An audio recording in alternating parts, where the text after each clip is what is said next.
Hola, Benny Fergusson here. Come for a walk with me. So today I was just talking with a student about, and the question was what is the experience of connecting the upper and lower body together? And I felt it would probably be very useful to share this with you guys out in the internet land to help you start to decode your bodies. You may be wondering, why would you want to connect your upper and lower body? Well, if it doesn't seem obvious to you, what I've found over the years is that the more parts of the body that we connect to move as one piece, then the more powerful the body can be. A quick example of this might be, say you're trying to push someone with just your arm, well then all you get is the potential power from the arm itself. Makes sense, right? So what would happen if we were to learn how to connect the arm with the spine, which connects with the hips, which connects all the way down to the ground? Well, then we'd actually learn to generate force and power all the way from the ground up through the hand. And this is where you see in a lot of martial arts practices, which can often be perceived in a mystical way as to how are they so strong and powerful. Well, one of the key things that I found and experienced through my own practice, which continues to deepen over the years, is this phenomena, is the whole body is connected to move as one piece.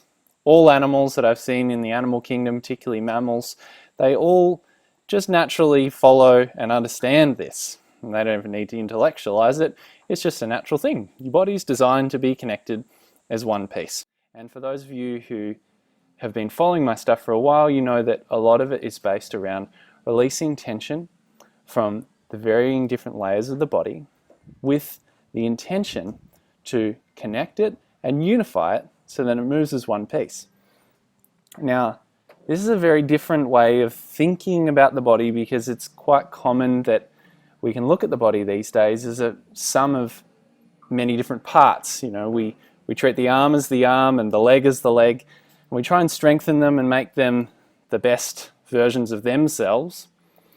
But really, actually, what I've found is most important is to connect them together, so we understand how they all work together in relationship with each other. So we go back to the question, and we were talking about connecting the upper and the lower body. Now, there's a few key distinctions that you might notice, and I've learnt these through varying different practices, and probably the most useful practice I've found to help me develop this internal sensitivity, which I call internal sensory perception, or ISP. And I'll talk about that in this little clip coming up. So I hope it's of use to you. There's a few little technical things that you might take in, so don't let it overwhelm your brain.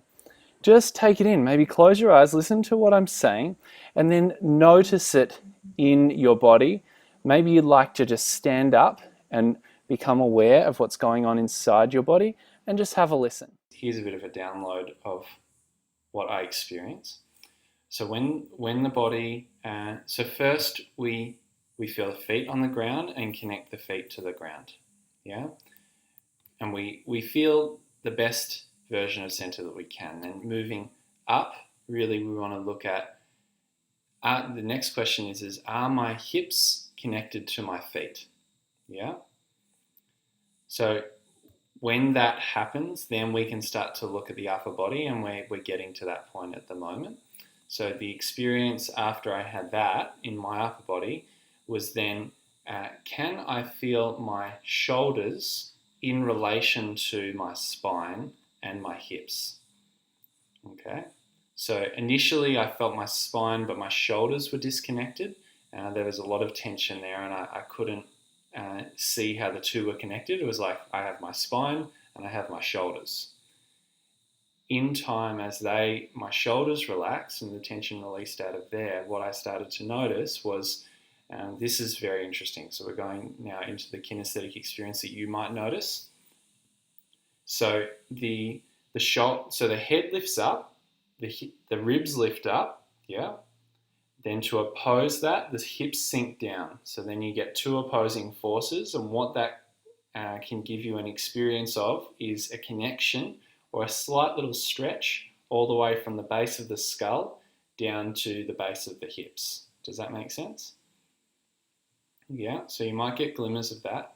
So then when that happens, when the shoulders sink down in front of the body and they kind of like remember the idea of them, they're a waterfall and they're melting into the belly button.